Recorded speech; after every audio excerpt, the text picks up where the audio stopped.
Welcome back, Crammers, to question 15. Use your calculator to work out the value of 5.21 plus 6.37 divided by 9.8 plus 8.3 squared. Write down all the figures displayed on your calculator.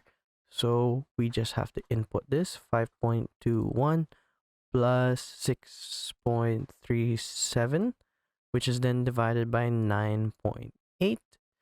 And we add 8.3 squared. We get 70.07, 70.07, 1632, 16325.